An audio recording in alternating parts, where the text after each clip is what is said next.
And this afternoon, the Christian Council of Ghana is wading into the controversial decision by the government of Ghana to contribute troops and deploy some members to ECOWAS, which is forming a standby force, which will later on be deployed in the coming days to restore constitutional order in the Republic of Niger after the presidential guard in the country deposed the democratically elected President Mohamed Bazoum. In the next 24 hours, military chiefs will be converging here in Accra in furtherance of a directive by West African leaders to activate a standby force which experts fear may blow the entire region into a chaotic situation. Well, former President of Nigeria, Olusegun Obasanjo, says the recent takeover can be attributed to the poor level of governance and leadership on the African continent. It's not just unconstitutional change of government that will transition to civilian or civil government quickly. No. I visited one of the countries not too long ago, and after 2 nights, I came out with the feeling that the young boys who are in charge of government, military, are not thinking of transitioning in 3 years, in 5 years, not even in 10 years. They are thinking of 1 generation. They believe they require a generation to bring about the necessary change to the vestiges of colonialism, neo-colonialism, and bad governance. Now, to the constitutional change of government, we must now, to this end, as I said, a new phenomenon has been introduced even before the constitutional change of government. And that phenomenon in our sub-region is, and the whole of the Sahel region is initially the ICC,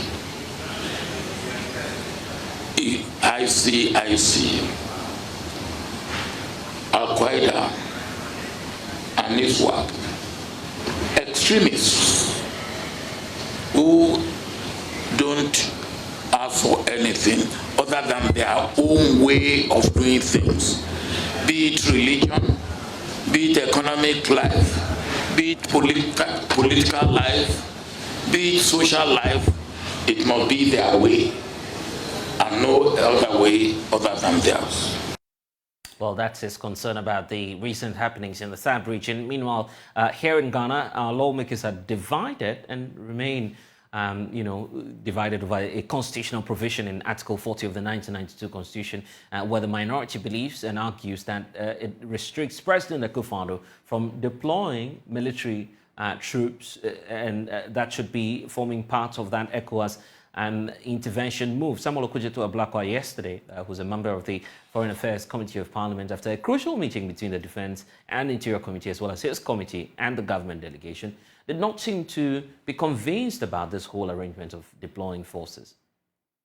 We have decided that we will not disclose the content of the discussions and the outcome of the meeting. So I would just say that it's been a good meeting for now. From my monitoring, I see that Article 40 has come up. Legal issues and concerns, as of course your other ranking on this other side, the chairperson of the committee has been raising. Is Article 40 of concern to you as well as the minority? The entire legality of anything that will happen must be of concern to all of us as lawmakers. And at the end of the day, it's about our national interest. That's anything to go by. Article 73 and Article 40 is very clear. Yes. Our national interest must be at the center of any decision, our national interest. And don't forget Article 40C encourages peace peaceful resolutions of matters. But if you go to D, we are to adhere with whatever decision the sub-regional body ECOWAS. So as I've told you, the matters are very sensitive and delicate, and that's why. But I'm talking about law, because that, I heard that come up on the committee. That this is a matter of law. It will come up strongly at you as the matter. As you do know, consultations are going to continue on this matter. This is a very sensitive matter, and since we have a collective agreement that we will not divulge the details at this point, I think that we should go with that. But as time progresses, I'm sure that we are going to have. How will you diffuse the legal argument? This is not about what transpired, but I know. I exchanged there with Samuel Okudzeto Ablakwa yesterday in Parliament when the government delegation engaged his committee and that of the Defence and Interior Committee of Parliament. But the Christian Council of Ghana says that the president ought to be cautious about this whole decision, taking together with his colleague sub-regional leaders to move into the Republic of Niger with a military force. Joining us now is Reverend Dr. Cyril Fayose. He's the General Secretary of the Christian Council of Ghana. Thank you, sir, for spending some time with us. We've seen some churches go ahead of the umbrella body of the Christian Council and issuing their position on the matter. It's not far away from what you're telling us now, that the president ought to be cautious about the deployment of the troops into Niger. Why is the church alarmed about what the leaders are describing as simply a security measure to protect all of us? Thank you very much for the question, and good afternoon, late afternoon, good evening to your listeners and viewers. The church is concerned because it's a very delicate and complicated issue at this point. First of all, any form of intervention, military intervention, can have so many repercussions, so many implications, not only in Niger, but in the whole sub-region. So it's not going to be just going in there, getting the military junta out and reinstating the president and then coming back out. It may be a protracted, a prolonged engagement. Lives will be lost. There may be repercussions even back here at home. People will flee the country and we will have to receive them, and so on and so forth. So I'm of the opinion that we should explore all peaceful options before we go in for a military intervention. So the president. And anytime that comes up, I'm quick to refer anyone making that argument to what ECOWAS is reporting to us officially. At the last meeting, the indication on the statement is that General Abdusalami Abubakar was sent into Niger. He was repelled. They sent the Sultan of Sokoto. He was repelled. I'm just wondering who else will appeal to the conscience of this leadership in Niger for them to sit down and talk. What other options do you think that the leader should be taking a look at right now? I think they should not throw their hands in the air so soon. We should continue to explore peaceful options. If they have tried once and failed, tried the second time and failed, they should try again. It's possible that they will succeed. Let us be very, very, very cautious and careful when we try to go in for a military intervention. From what we hear, there are other complications in this matter. There are other forces that may back the military junta. So we must be careful. If it's a question of just going in, getting the junta out and reinstating the president, we can do that. But it may not go that way. And that is the fear that we are experiencing. So let's do our very best. Let's explore all options. Let's go from A to Z, A to Z, before the military intervention comes in. The fear is that the church is coming rather late in the day, knowing that the leaders are resolute. In fact, as we speak, there's a statement from the Ghana Armed Forces indicating that the chiefs of defense staff will be meeting tomorrow. And it looks like they're moving on and marching on with this whole move to operationalize or activate a standby force. You're rather coming late in the day, isn't it? I do not think it's only the church that is coming in late. We may be coming in late, but I think even ECOWAS is coming in late. The reason why I say ECOWAS is coming in late is because there is some legitimacy to the overthrow in that country. And there is some huge support for the military junta that is in power now. So it is important that we explore those options as well. There are factors that led to the overthrow in the first place. And maybe even ECOWAS and all of us should be looking at those factors as well. Because as I said, there seemed to be popular support for this uprising. And so just going in there may not solve the problem. Let's look at it again carefully and see how best we can resolve it through peaceful means. I see. And how about the church reaching out to our leadership? Because you're not the only Christian group raising concerns about the military action. Even in Nigeria itself, where the decision was made, the religious groupings from across the aisle are all moving in to say, let's be cautious with the military deployment. Here in Ghana, what moves are you taking? We know that the president, as ECOWAS is reporting to us, is a firm believer in the approach that the sub-regional body is taking. Have you reached out to the president as the Christian Council just to try and at least find some way out? Not yet, but we are in the process of doing that. We are working, we are pulling our resources together so that we can have a meeting with the president to state our position on the matter. So we are going to do that. And this is a precursor to what we are going to do behind closed doors with the presidency and the government in power. And your bill will be to either understand what's happening or implore the president to withdraw from a decision he's already taken? Our basic agenda is to encourage the president to explore diplomatic and peaceful means and processes to resolve this matter and not go in for the military intervention to start with. Military intervention can be a very, very last resort.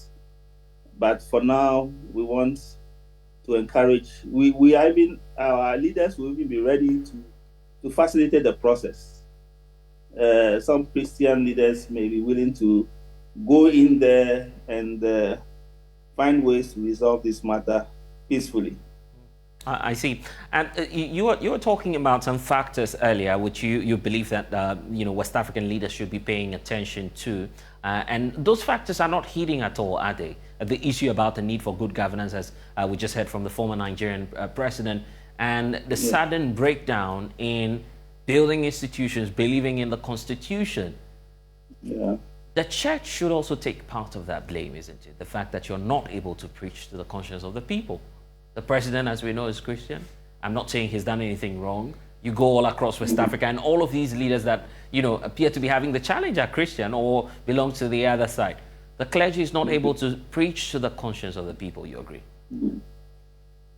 Well, it is, my brother, it is one thing preaching to the conscience of society and individuals, and it's another thing for people to adhere to whatever advice or admonitions you give them. So I believe that the church may not have spoken directly to the issue, but in very general terms, we have been speaking about good governance, doing the right thing, not cutting corners, not trying to change constitutions to favor you. We have been talking about those things, maybe not directly. But the point is that no matter how much or how many times we say this in our pulpits, it's up to the individual to adhere to it or not. Are you running away from the responsibility that you hold as religious leaders? No, not at all. You hold a moral compass, isn't it? You're simply going away from your core responsibility. You're preachers. You preach to us every Sunday. Yes, and we continue to do that. Every Sunday we are in the pulpits and we are preaching. We are telling you to do the right and not to do the wrong. But believe me or not, Ghana is 70% Christian. We preach that we should desist from corrupt acts, and we are still engaged in it, even up to now.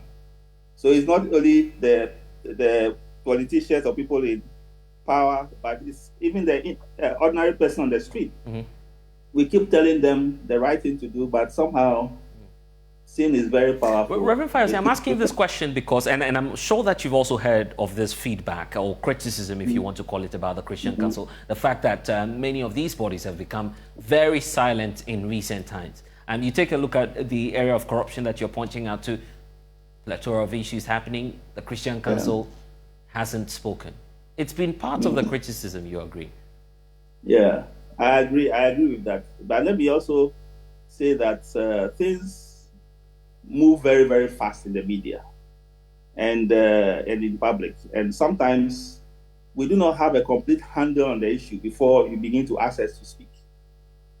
We are, I'm sure you are referring to the Honorable Minister Cecilia Dapa's or former minister's case, for instance. I guess she's not the only one. I guess she's not the only one. There are so many others. But the point is that there is still, it's still in process. We are finding more about it, and we are also thinking about what to say about it. Of course, there are some very clear aspects of it that are not right. A public officer, for instance, should not keep that amount of money at home. But we are waiting for the right time to make a comprehensive statement on these corruption issues generally. So we are looking at the issues, but I think sometimes we are rushed to speak. Right. But as a very old, established organization that advocates for doing the right in society, we have to proceed cautiously. We should not just get up and speak. We have to get our facts right.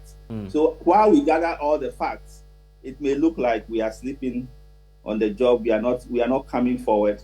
But eventually we'll come forward. Okay. Another area I want us to focus on is about the way forward. We may be looking at all of these countries go up in flames and the military takeovers, but the concern should also be about Ghana being a beacon of democracy for the continent, not just the SAB region. We must be concerned about protecting our own democracy here.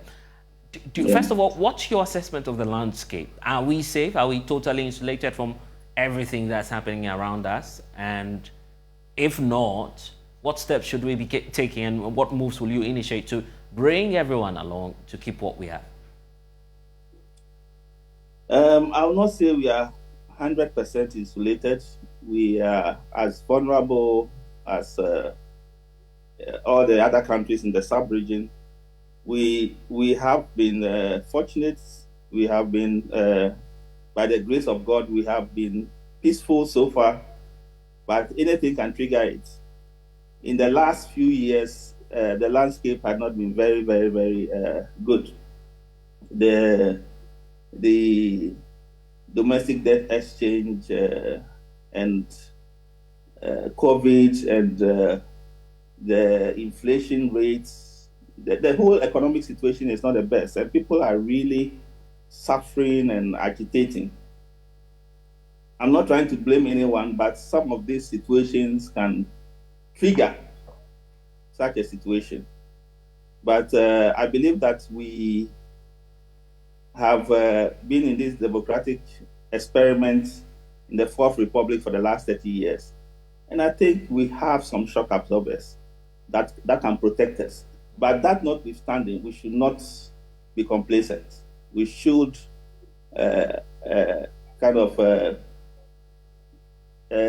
improve our game so that we will not get there. Yeah. Reverend, as we wrap up on the conversation, in the next 24 hours, the military chiefs will be meeting at the military headquarters, Burma camp.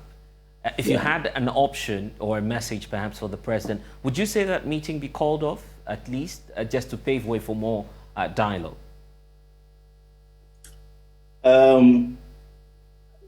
I think the military will still have a role to play. So I think they can go ahead and have their meeting. But that should not determine whether there will be a military intervention or not. What I mean by that is that the politicians and the diplomats must also play their role, continue the peace efforts, the shuttle diplomacy to try to resolve the issue. But at the background, I believe that the military must also continue to do put their things together, if you like, so that when it becomes necessary, as I said, it is the last resort, the very last resort. We must explore all options. But since it's a last resort, it's still a possibility. It's still a possibility because, as I've said earlier, that Christians, we believe in non-violence. But if someone attacks you, someone is about to kill you, in self-defense, you must also respond. That can be the last resort. That can be a situation in which it becomes necessary for ECOWAS to respond. Because, one successful overthrow in one country encourages another in another country. So there is a reason for that. But as I said, it should be after we have done everything humanly possible before we go that route. And you are a religious person as well. Biblically speaking, is there any grounding in the call you're making out to our leaders? On what grounds are you making that call? And what word of admonishment would you want to point them to in the holy books as you believe in? Oh, our Lord Jesus Christ is a Prince of Peace. Where there is war, where there is storm, where there is calamity, he speaks and peace comes to the situation. He says, "My peace I give you, not as the world gives," because the world has a different set of peace. So, and when even things were done to Jesus, even when he was being killed, I was saying that sometimes if you are being killed, you should react in self-defense. But even Jesus, when he was being killed, he said, "Father, forgive them, for they do not know what they are doing," just so that there will be peace. So it's one of the options we even have to explore. We must do everything in our power that there will be non-violence in the situation. So that's the basis upon which it's also true that there's eye for an eye in the scriptures. But if we go for that option, an eye for an eye, we'll have a world that is blind. So that is not a good option. We must find a way to settle things peacefully. Thank you. Grateful for joining us this afternoon, Reverend Dr. Cyril Fayose, General Secretary of the Christian Council of Ghana. A lot is developing on the story because even as we speak, the German Development Minister, Niger Schultz, is actually discussing the situation in Africa's Sahel region during a 4-day trip, which we understand includes a possible stop not just in Mauritania, but he's also heading to Nigeria. Just last month, the minister took over as the president of the Sahel Alliance, which coordinates some international cooperation for the development of Mauritania, Mali, Burkina Faso, Niger, which has gone up in flames, and Chad as well. All of these areas are having challenges. So let's bring in DW's Thomas Sparrow, who's with our partners, joining us from Berlin in Germany. Thomas, let's start off with the goals of the trip. For what reason are we seeing the minister move to the likes of Nigeria and Mauritania? Well, the current situation in Niger is clearly dominating the agenda of German Development Minister Schulz's trip to Mauritania and Nigeria. Schulze planned this trip to discuss how the conflict can end diplomatically and through civilian means, and that's actually why a key part of the trip is a meeting with representatives of ECOWAS in Nigeria. But the minister also wants to go beyond the immediate resolution and find ways of improving what she described as some of the root causes of the region's problems: prospects for young people, employment, security and poverty, among others. And we know that already there are talks about what the external factors are contributing. So let's look at it in the situation of Germany. What's Germany contributing to all of these discussions that's going on? This is actually an important and an interesting question, because this trip comes after Germany took over the rotating presidency of the Sahel Alliance. The Sahel Alliance is described as the most important group of international backers of the region. And Germany was one of the founding members of this project in 2017 in order to support the countries in the Sahel which have very serious security challenges as well as political and economic problems. And Germany, by the way, is also one of the largest donors to the alliance, which has 18 members and has spent more than 28 billion euros in the region. But despite this cooperation, it's also important to stress that there has been criticism of Germany's policy in the region. Okay, so let's get to that. Let's talk about the criticisms then. What are some of them that you can share with us? Indeed, Germany had hoped Niger would be an anchor of stability in the Sahel region. But the current situation has not only revealed the country's instability, Niger instability, but has also generated criticism towards what some say was a miscalculation on Germany's part. Some critics have even gone further, asking whether Germany's overall Sahel strategy, which was realigned not long ago, could have failed altogether. Authorities here still believe their presence is important in the Sahel region, not only for the development of the region, but also when you look at wider international challenges. After all, in the Sahel region, you have all sorts of problems and issues that are in ways interconnected. Migration routes, international security, poverty. And it's also a place where German leaders say Russian influence is growing. This all explains in part why Germany's foreign minister said, whether we like it or not, what happens in the Sahel concerns us.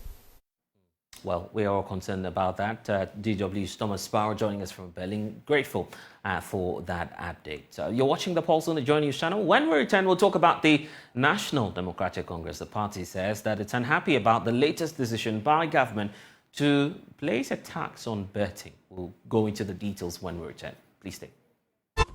Thanks for staying with us. The National Council for Curriculum and Assessment, that's NACA, has begun a thorough assessment and some scrutiny of proposed textbooks for basic schools in the country. Director General of the NACA, Professor Edward Appiah, led a team to visit some of the schools in Accra today. They found out that some of the teachers were resorting to unapproved textbooks and relying on some sole authors for the teaching and learning activities within some schools.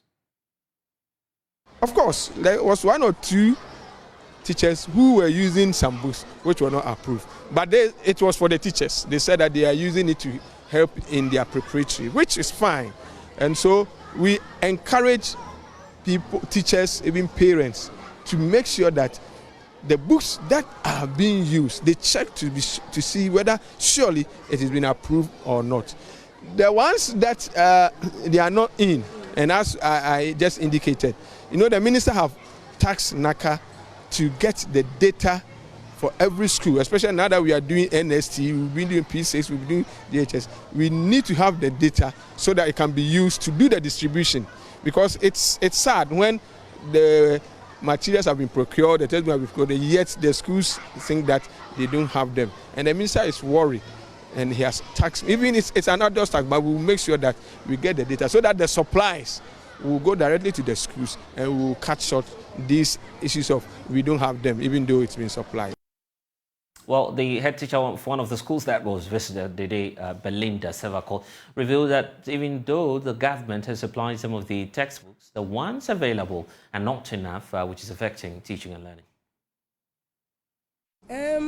In a way, I would say yes, because the children need it to, at least when they see pictures of things, it will help them. When they see the pictures and they are able to read too, it helps them.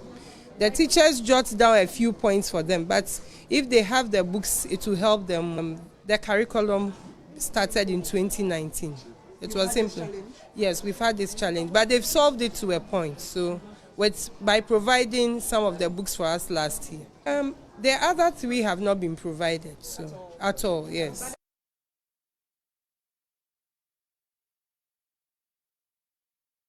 What's the way forward and how does NACA intend to deal with the problem? Joining us now is Professor Edward Appiah. He's the Director General of the National Council on Curriculum and Assessment. Thank you, sir, for spending some time with us. So you've been to some of the schools. You've seen firsthand what's happening in these institutions. What's first of all, your general impression about, you know, the level of readiness that you've seen for yourself in some of these schools? Prof, I'm having challenges hearing you. If you could just unmute for us. So I believe you're muted. Loud and clear, sir. And it's good to see you again. Thank you very much. So yes, I was just asking about, you know, the rounds that you've done, your impression about this day and what you've seen in the schools for yourself. Thank you, my brother, and good afternoon to your viewers and your listeners. Let me say that it was quite a successful activity that we undertook today. And when we went around, most of the schools, I mean, majority of the schools that we visited were using approved textbooks, both private and public. Indeed, this aspect of textbooks not being approved, it's a worrying. It worries us a lot because we are mandated to make sure that textbooks that get into the space, I mean the schools, are books that have been approved. And we have been approving books, but by and large you come out or you hear a book comes out and it's not approved and it's being used. So we decided that, no, today we have to take up the challenge. Sometimes we think that maybe the schools and the teachers and the heads might not probably be conversant enough with the approved textbooks, what to look out for. So we said that, well, let us go and do this sensitization. And that is how come we went out. But I must say that it was quite a successful activity. We really appreciated what we saw. And we are confident that going forward, as we keep on doing this, we will be able to bring to fore the approved books that, or how people or students and teachers and the heads will be able to understand that if anything at all, they should go with the approved textbooks. It helps all of us. Our reporter who was with you is that it's clear that some of the teachers are using, you know, textbooks that have not been approved. But there's also the second leg to that conversation because they simply don't have the books. So how do you reconcile the two? You acknowledge, first of all, that there is a problem within the system? I must say that this is one of the challenges that the ministry is in. And as I indicated to your team, the Minister for Education is worried about this. You know, the ministry have approved or have procured so many books. I mean, and you hear this has not reached the school, this has not been received. And he thinks that maybe there's something going on which we need to investigate. And so he has tasked NACA to make sure that with the data that we have been picking from the NST, it should be possible for us to get the data for every school so that if we say we are procuring, the ministry is procuring this number of schools, then we are sure that every child has got the book. And so we are in the process of getting this data verified, and that can be used to curb this incident. Interestingly, some of the schools that we went, the books were there, but you can see that the children, two people are using a textbook. You ask the teacher, said, oh, the rest is there. We don't want to bring all of them out so that it will get spoiled. Really? And so, oh yes. And so two people are using their book and half of the books are in the stores. And I'm like, well, give it to them, let them use it, because the policy is one child, one book. And so why do you keep up with them? But these are all part of our sensitization that we are doing so that at least every child has access to it. Okay, so I'm still trying to make sense of why you told some of the schools today, and there's the question about how you are forming part of the solution.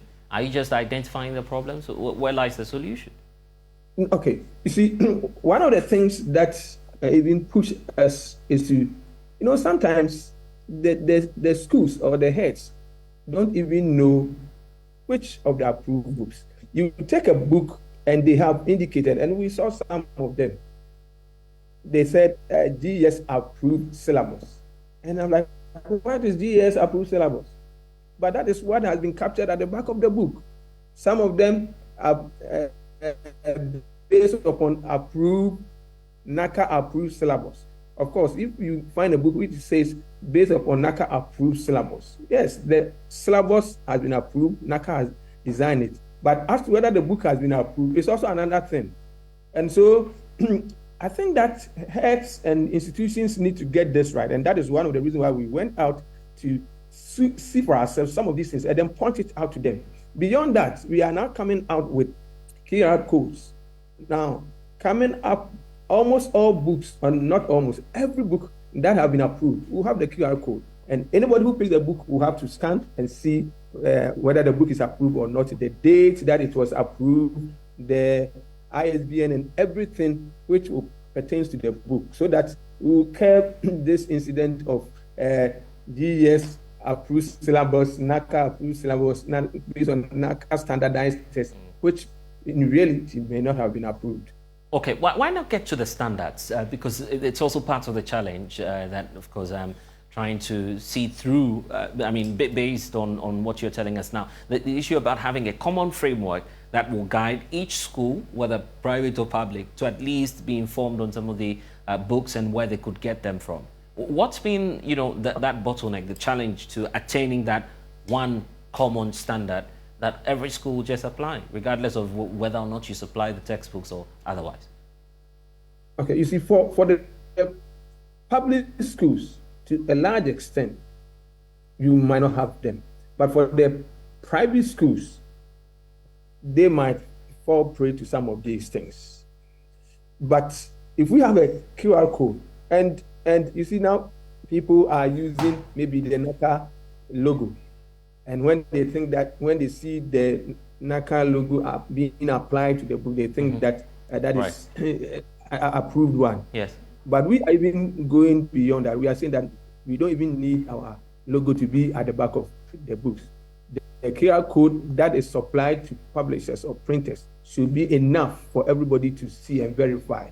So if you buy the book, the code is there, you scan, you can easily see and identify whatever it takes to approve the book. And basically that is what we are going to do. And we think that that is going to be easier and better for all of us. The reason for which you're doing this, partly I also believe, is because of the change or transformation taking place in the education sector. New curriculum coming up or either developed, and you also want to streamline and you know, adjust the system to ready itself for the change that is set to come. Would that include the change? Would that include a change in, you know, some of the textbooks that we see our children using in the various classrooms? Okay, you see, the nation embarked on this transformation by coming out with a new curriculum, and we started the standard base. We've moved on to the common core, and we are now developing that for the senior high school, for which possibly we'll be rolling out next year if the minister gives us approval. And this will crystallize the transformation that we are talking about. It means that the books that are coming will be new. For example, the JHS and the primary school, we already have them, we have approved them, but the SHS will also change. There are so many things that are coming, will take place in the books that are going to be delivered in the coming years. And I'm telling you, my brother, it's going to be an exciting time. Those who are in JHS now, or those who will be in JHS next year, moving on to senior high school the following year, they will have a smooth and interesting transition and curriculum to work with. Because you see, they are the people who started the common core, and that common core is that which is being transitioned into the senior high school. And children in that era will not struggle when it comes to learning in the space. Right. It's going to be an interesting. I heard people trying to change or push their children this year to do BEC because they thought that BEC was going to be cancelled. BEC was not going to cancel. Rather, because it's a new curriculum, the content will change. And we are going to prepare the children so that when they get into next year, the final doing the exams, they'll have it easily. Right. And it will continue to SHS, where they are going to use the new curriculum, which by then already been in. And so education and learning will be easier for these coming children. Trust me, in the coming days. We'll take your word for it. We'll take your word for it for now, and see what will happen in the coming days. But we can't leave this conversation without talking about the teachers as we wrap up. What's in for the teachers, by the way? Because when you did the tour, some of the teachers were complaining about how they don't even have the, you know, necessary resources to teach. Yeah, and I think these were the reasons why we went, and the minister has asked us to make sure that we get the data to be sure that the books that have been supplied, that are going to be supplied, will actually reach every student. And so we are getting in there. Beyond that, we are also training the teachers. You see, when we started implementing the common core and the standard base, because of the fact that COVID set in, some of these things were truncated. But now we have the full complement, and NACA is going to lead in the training of the teachers so that they will understand the senior high school curriculum that is coming up. Of course, we'll be doing even some further training for the JHS teachers also, so that they will also come to terms with the common core curriculum. These are the things that we think when we do, it will enhance. And we are poised to do that. We are poised to deliver that mandate. Okay, Prof, we'll leave it here for now. Thank you for spending some time with us. Always my pleasure, my brother. Okay, we talk about politics. It's not necessarily politics. It's also got to do with the economy, because the National Democratic Congress says it intends to stage a series of street protests in the coming days over government's decision to charge a 10% levy on winning bonuses from either lotteries or bet wins. Now, from today, any lucky winner of the sports betting or any form of gaming that involves, that nature of betting that we see will attract, some 10% slash in terms of the cash out that they make. And that's taking effect from today. So joining us now for more on this is Isaac Ofieje, who's a data analyst here at Joy News, looking at how the market is reacting.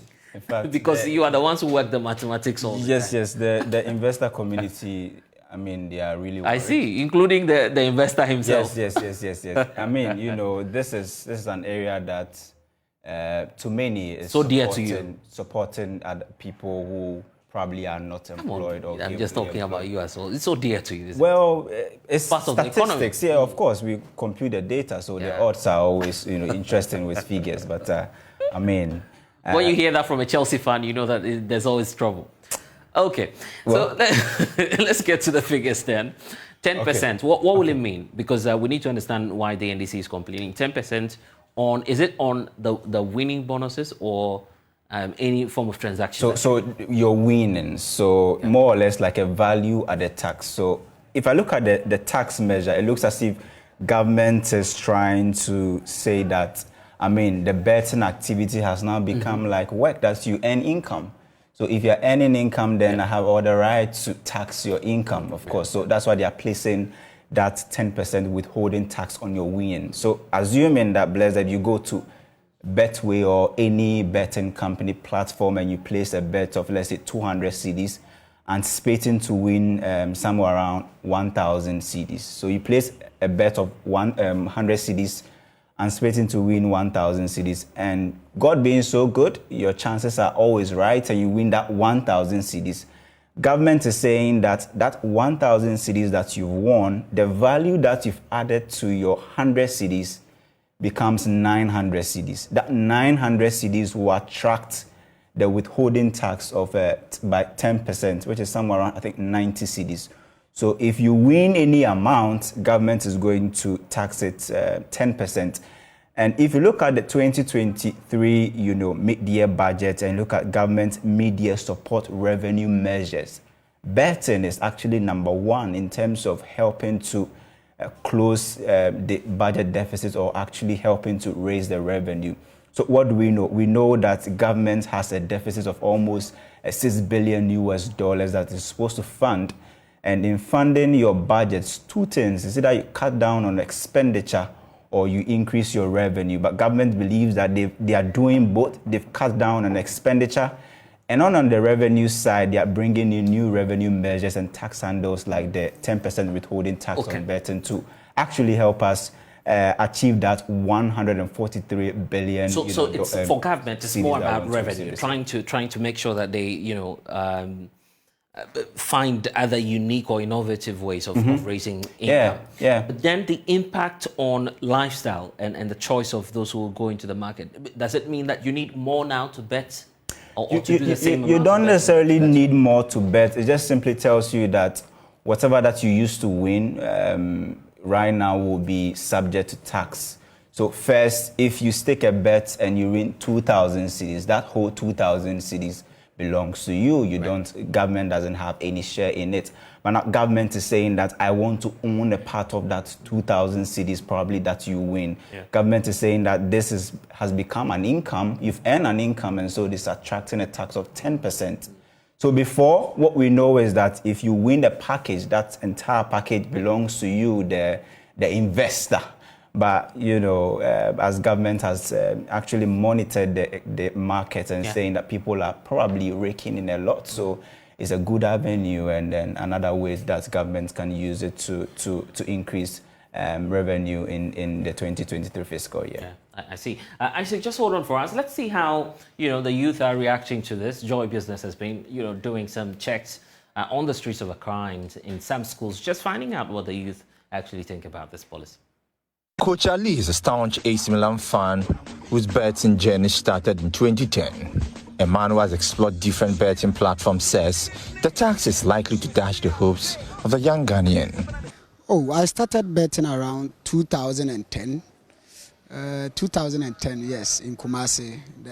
That time we had Safari, My Bet, a couple of Premier Bet and the rest. 2010, yes, and it's not something I will say is bad. It's bad and good, but its disadvantages are more than the advantages. And I've always said betting was introduced to weaken the African youth, so it has a lot of disadvantages than its advantages. You see, it is not proportional. You lose more than gaining, and if you are to gain more than losing, then the betting companies will definitely collapse. Are you still staking or you've stopped?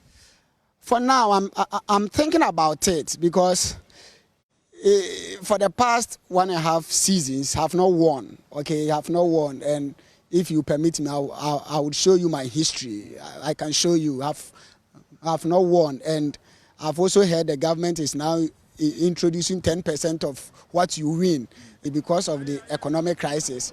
I can even show it to you. There was a time I staked 0.02 pesos because I just needed hope. You see, I just needed hope. So and all these, I can tell you, lost. The last time I won a bet is like 2 years ago. But I've been staking 30 cedis, 40 cedis, 50 cedis, 5 cedis, 2 cedis, and 0.02 pesos. So it tells you how the economy is. The story isn't different for Chikata, a level 200 student of the University of Ghana studying sociology. She says the move is unfair and she expects government to do better. I don't agree with this because first, before it was e-levy, and then before the e-levy was introduced, how I saw the country, the development and all that. After the e-levy, I was expecting a difference. Like I should see a difference in the development of the country. Maybe this is what the e-levy was used for, but I've not seen any difference before and after taking the e-levy. So to this, I feel taking the 10% is because of the economic crisis we have in the country. And to me, I don't believe after taking this, there's going to be any change in the development of the country as I thought it was going to be a change. There was going to be a change during the e-levy. So to me, I don't agree with this. And then secondly, when I bet and then I win, you take 10%. But when I lose, what's going to happen?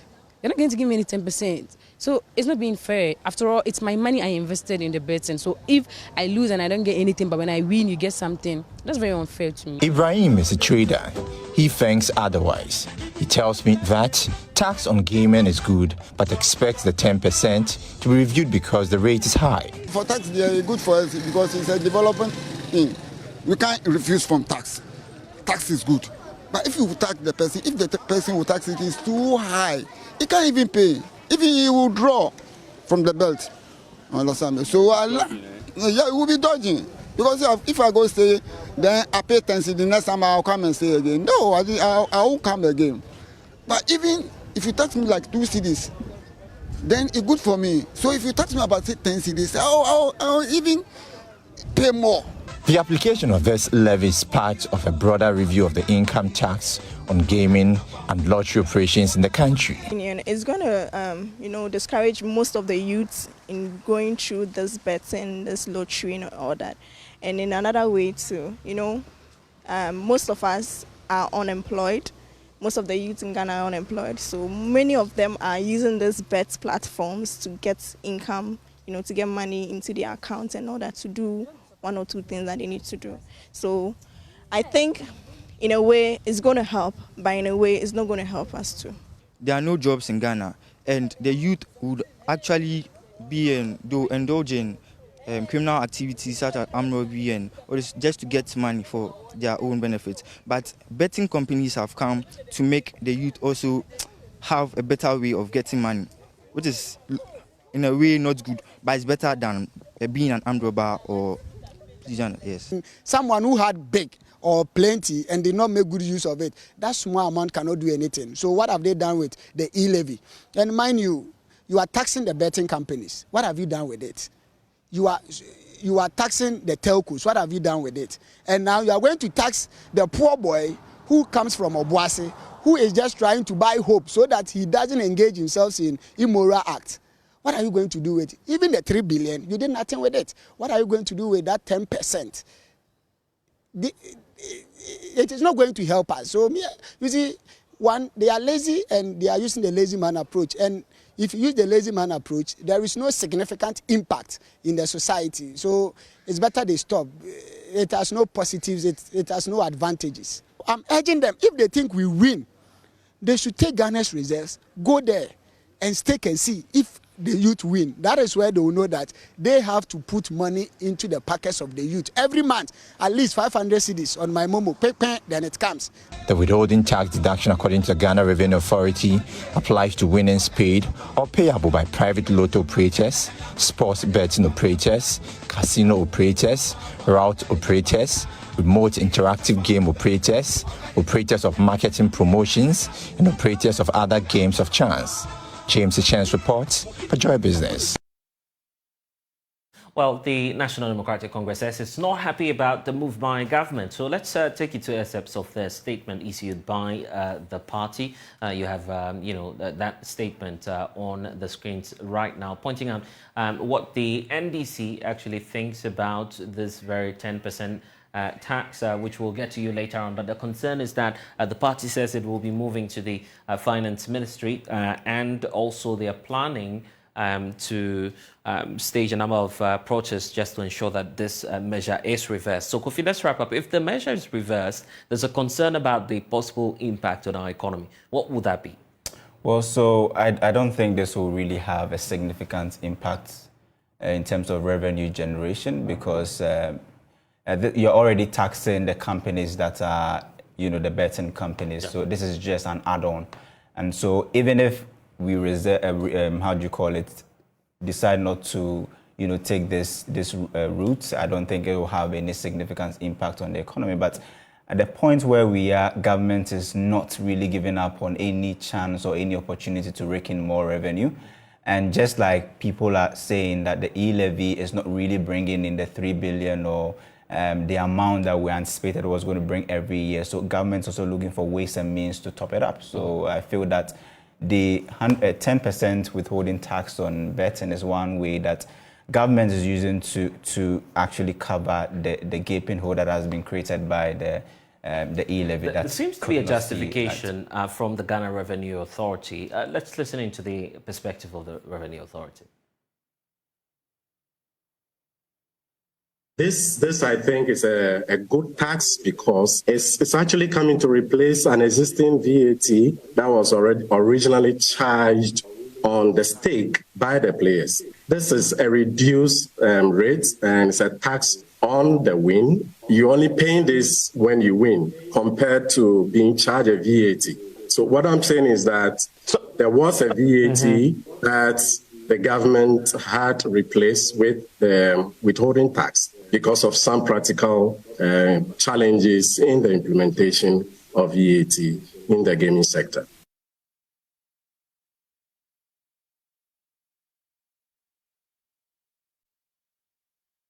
So that's the position of the Revenue Authority on this. We'll keep monitoring the space and bring you some updates. We have a bit of a developing story for you now on our top story, which has got to do with the political situation in Niger. It appears that the situation is not looking good as we speak. ECOWAS releasing a statement a couple of hours ago on the situation. Let's get to know about what the concerns and the reports we are receiving are, because ECOWAS is indicating that some soldiers were killed today, owing to some clashes within the Republic of Niger. It points out that the Economic Community of West African States has lent with sadness various attacks by armed groups in the Republic of Niger that have led to the death of several Nigerian soldiers. ECOWAS condemns these attacks and conveys its deepest condolences to the families, the people of Niger and their families of the soldiers who've lost their lives. ECOWAS is calling on the military regime or leadership in Niger to restore constitutional order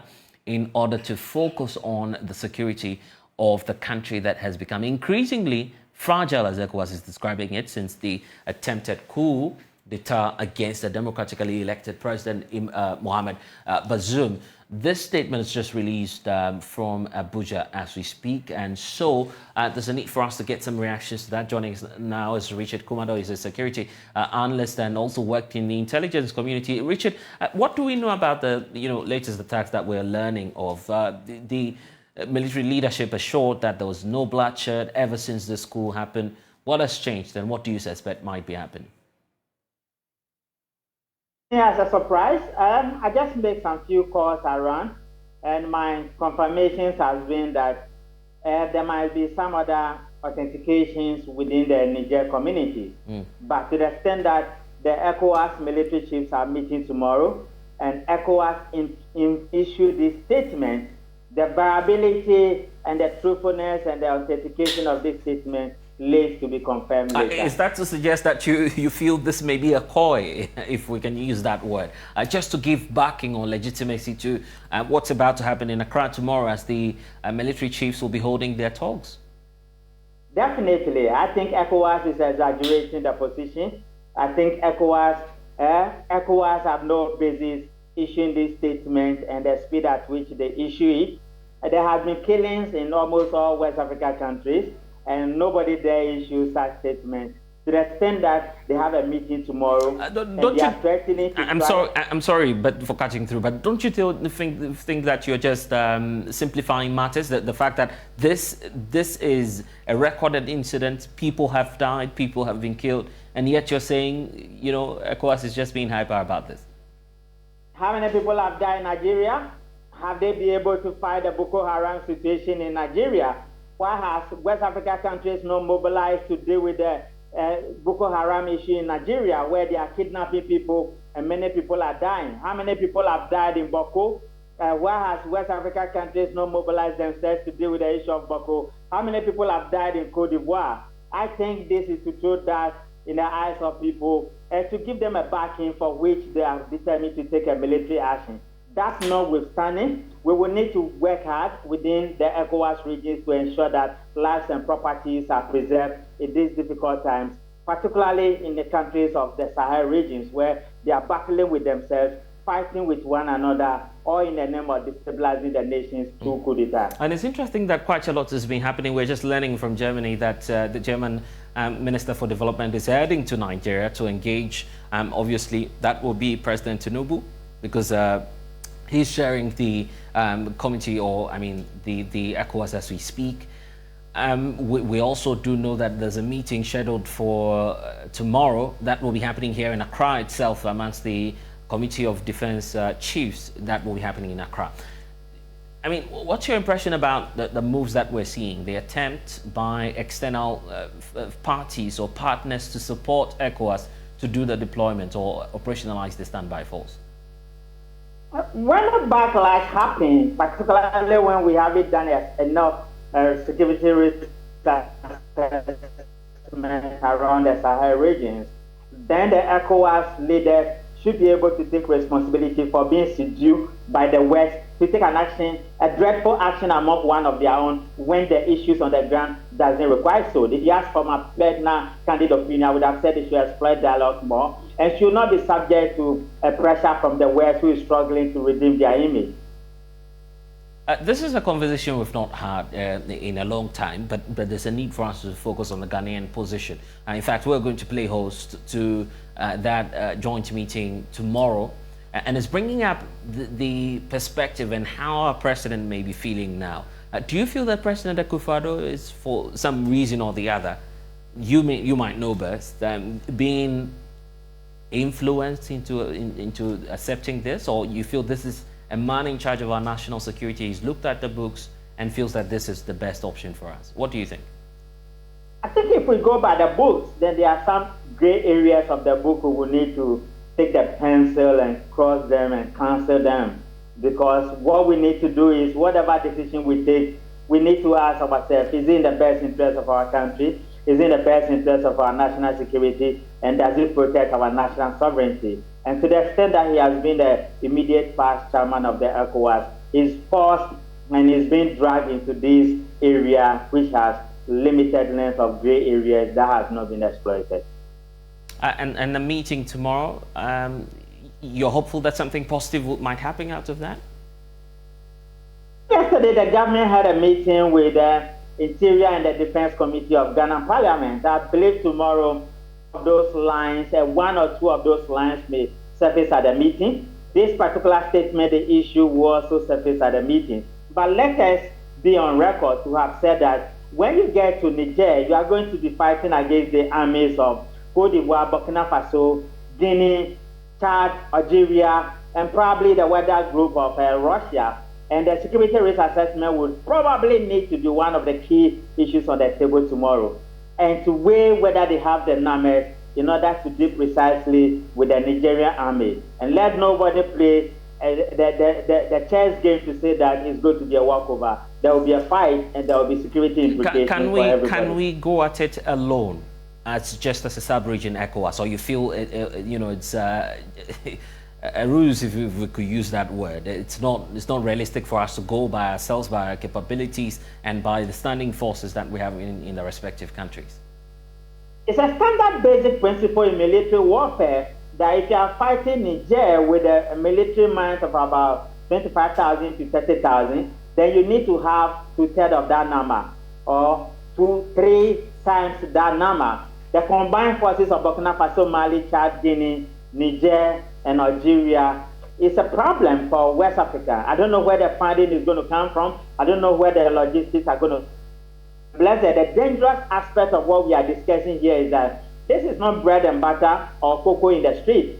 If we are the Germans and we keep on playing along with the West, then the Russians will come in. And when the Russians come in, whatever is unfolding in Ukraine is going to unfold in West Africa. Already we are struggling with instability and economic hardships. And these guys are going to walk away and create security vulnerabilities for you, and public safety guarantees cannot be achieved.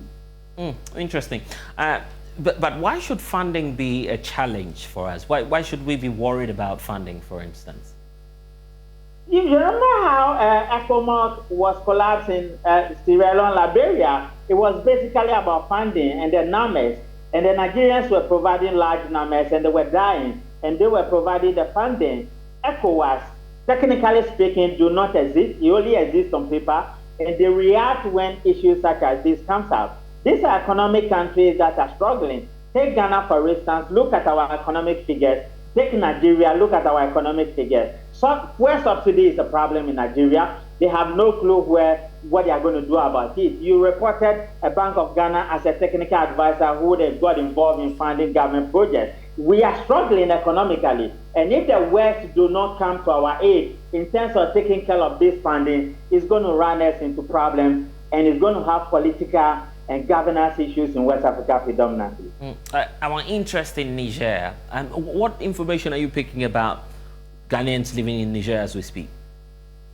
There has been some few calls that some people will want to move away and move into some other countries where we are free with them. But you also realize that Nigeria has a key interest in Niger to lay their pipeline through Niger. America has a pipeline in Niger today to collect their uranium. And Niger has a river that share border with Nigeria.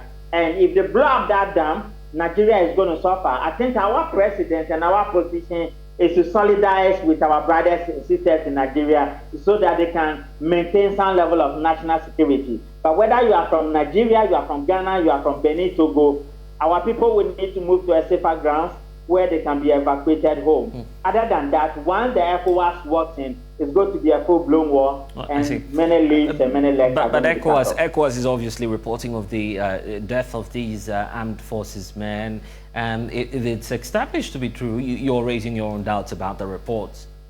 They have justification. They have justification to move in, isn't it? There are no likelihood of fight in Niger, because you remember the former coup leader also set up a group to fight against the coup makers. The French guys went in and blasted the prisons and released all the criminals into the state. That is to say that we are making the country ungovernable for you. But I'm just saying that for ECOWAS in particular to use this and with this newsletter and with this press conference as a justification for going in there with their military exploiting a dialogue which is also at their doorstep, I think it will be cowardice. And I think it will be in your estimation, how bad should things get for ECOWAS to move in? At least there are signals that the country may be ungovernable, as you're pointing out. No, when you look at the geopolitical conditions in Niger right now, the prime minister is the former finance minister has been appointed as the prime minister. They have appointed 21 civilians to him to govern the country, and they just threatened to prosecute the former president, which have not gone to trial yet, which means that the judicial processes are working, which means that governance is back to the state. And I think that position makes them a bit more civilian and make them a bit more democrat instead of having soldiers running the show, unlike Burkina Faso, Mali, or Guinea. And I think ECOWAS is running ahead of themselves. They will need to tread cautiously. Nobody is saying don't go in, but when you want to go in, add the 3 questions my grandmother taught me. Who are you fighting? What are you fighting for? And in whose interest? There was going to be consequences, and Ghana would need to tread. Finally, the issue about the readiness from the likes of France, the US, and pledging support if we will to partner them as we move into Niger. Will this be helpful for us? No, we've seen situations in Afghanistan, they ran away when the people needed them critically. We've seen situations in Iraq, holding in Ukraine. They will leave you. They will leave you. They will take advantage of you. They will seek their national interest, and they will create vulnerabilities for you. That is why you need to be smart when you are dealing with your partners within the but it's not as though, but when you make the point, it's not as though we're not being threatened. You make the situation look as though there's no threat at all. We're okay, we're fine. But just, at the border, the doorsteps of Benin, Niger, and Nigeria, and the likes of Togo, they have something to really worry about, knowing that Niger is just up there, above them. No, when we talk about rare security threats, let's ask ourselves, what is the source of this particular threat? You remember our national security minister said we were likely to be bombed by terrorists, and we asked him boldly, which kind of terrorists are after our lives in Ghana? What have we done that we have become so attractive to terrorists? Which group of terrorists will want to attack us? Those questions have not been answered. And now we are just throwing caution in the air that, yeah, you might want to go in from levels. And what are the vulnerability levels along the West Africa zone, particularly within the Sahel region zones that you will want to go in with military mind? You do not have the answers. You do not have the clue. You do not have what it takes to get in there and win this battle. And we are saying that there will be casualties, and they should watch out for some of those things because it's not going to be bread and butter. All right, then. We'll have to leave it here. Thank you for joining us, Richard Commando, security analyst. You're watching The Pulse here on the Joy News channel. We're taking a breather. When we return, we'll talk about some more issues. Please stay. The coalition of concerned Menzgold customers are raising concerns about why the state continues to provide state security protection for embattled CEO of the company, that's Nanapia Menta. The group is making some more demands, asking for, first of all, the reversal of that deployment or detachment to his private residence, and also is making an appeal for the Attorney General to revisit the case and to prosecute Nana Mensah. Joining us now is Fred Forson, speaks for the coalition of concerned Menzgold or aggrieved Menzgold customers. Fred, thank you for speaking to us. First of all, on what grounds are you issuing this statement? Do you know the circumstances, I mean, officially speaking, as to why this detachment has been sent to protect Nana Mensah? Thank you very much, Blessed. First of all, I think that, yes, a private citizen can apply for police protection, but under the circumstances and the conduct of Mr. Nana Mensah since 2018, especially after the collapse of Menzgold, we think that it is not proper for state security to continue to be deployed to give him protection. And the sight of this state-funded security operatives around him, it gives the credence that whatever scheme that he brings about, it gives it some legitimacy and acceptance. Because, mind you, these are professional police officers around him who are supposed to prevent crime. And they see right under their eyes that the person they are protecting is bringing a series of schemes that often lead to the defrauding of customers, and they are around here. And we think it's not proper, it's morally even incorrect. And also, I'm sure that deployment was done based on a discretion of either the IGP or the particular state official that offered him. And if it's done under the discretion, I think under the circumstances, we don't believe that he is worthy of our protection. He should be allowed to live like normal, ordinary citizens that we all have in the country. And even further to that, we are calling on the IGP to arrest him, because this is about the third time he's bringing up a scheme that leads to defrauding customers. The first one was when he asked the customer to go online and do migration. They were made to pay 5% of their investment. They paid the money. Nothing happened. He did not refund the money to us. Then he brought Payboy. He used that one also and extorted money from customers. Customers paid 9% of their existing investment. He failed to refund the money to us. And this time he's asking customers to pay 650 Ghana cedis. We'll get to that, but how does that relate to fraud? Because we know that the case is still in court. You're well aware of that fact. No, no, we are not talking about the case in court. These are new alleged crimes he's committing. Yes, why term that fraudulent deal? Or that is our opinion. We are entitled to it. Well, that is I mean, we don't know any other name. And you're wholly responsible for the comments you're making now. You agree? I'm saying that is our opinion, and I'm sure the Constitution grants us to have an opinion. I'll leave you to that. But why is that fraudulent in your view as a coalition, knowing that Menzgold is simply saying just buy the cheap or whatever it is, the conditions that have been set out for you to know the status of your funding? Blessed. Buy a chip or an access card or whatever. Yeah, a card, yes. You claim to have done validation. And in your validation, in your own statement, it says 50% do not qualify to be paid. So at least you have an idea of some 40% of your so-called validation who qualify to be paid.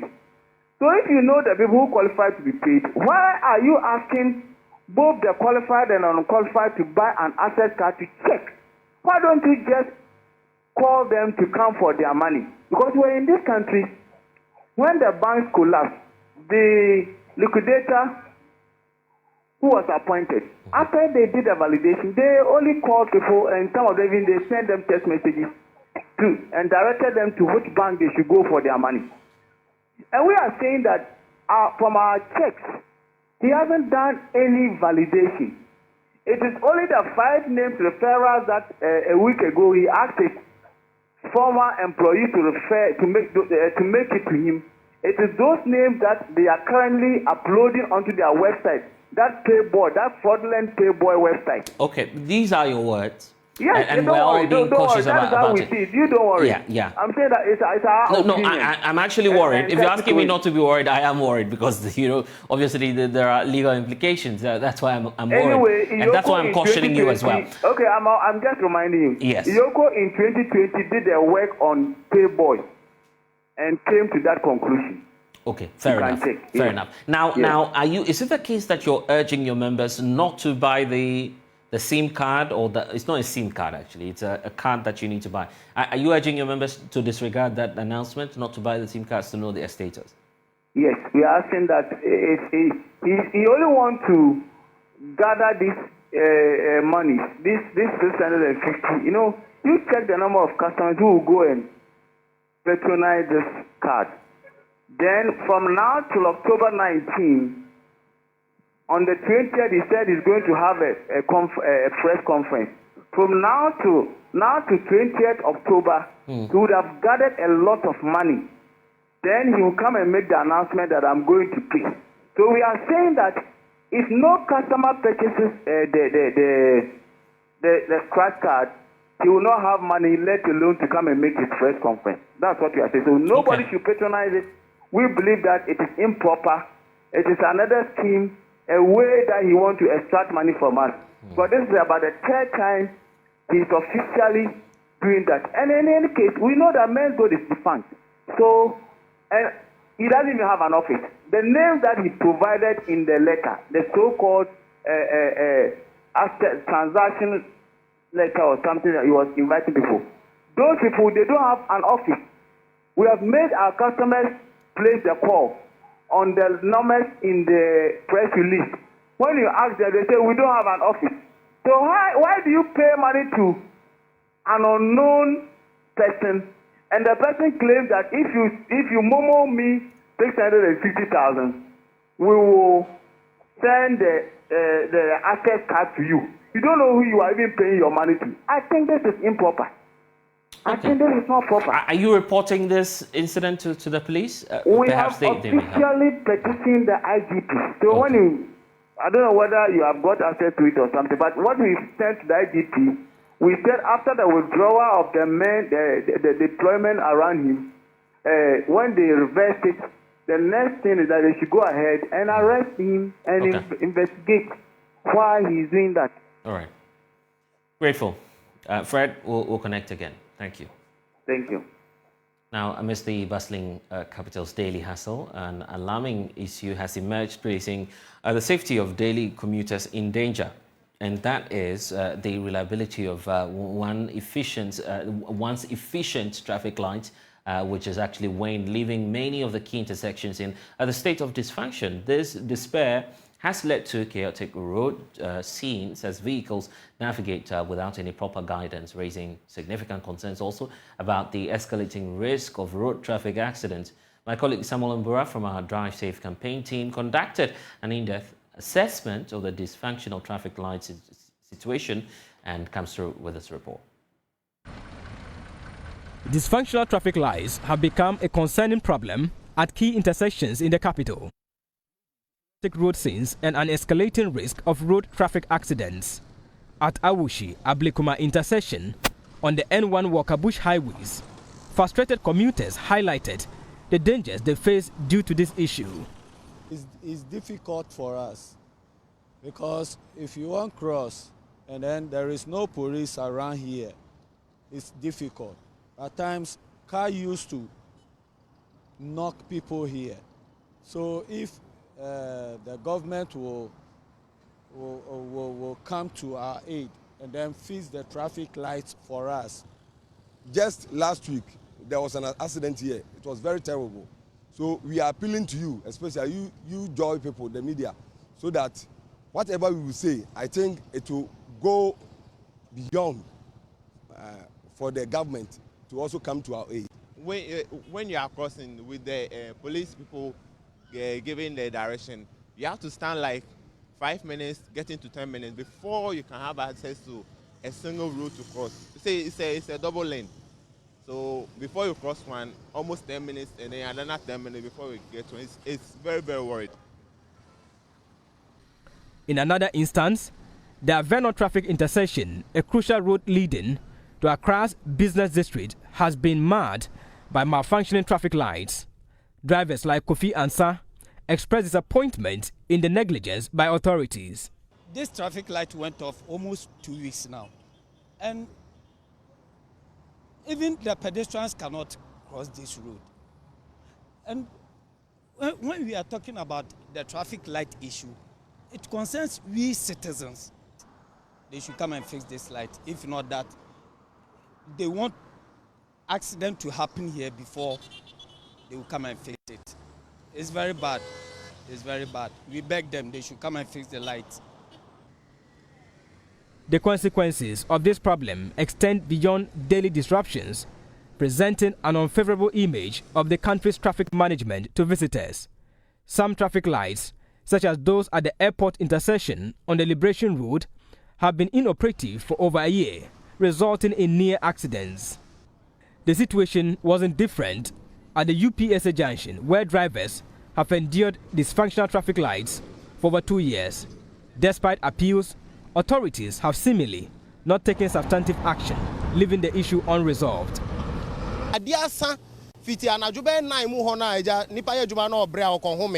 We witness accidents on a daily basis here, and our lives are at risk. I think there's a traffic light.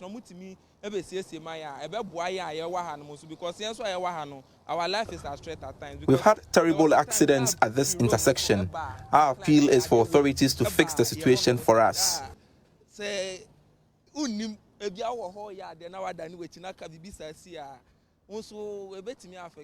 think traffic light.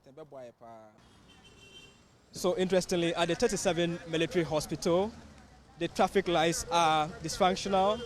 As a pedestrian, you are your own traffic indicator to the incoming vehicles. No police officer to direct traffic, and you have to be careful yourself. This situation demands immediate attention and intervention by authorities before cases of road crashes escalate. Reporting for Joy News, Samuel Mbura, 37 Military Hospital, Accra.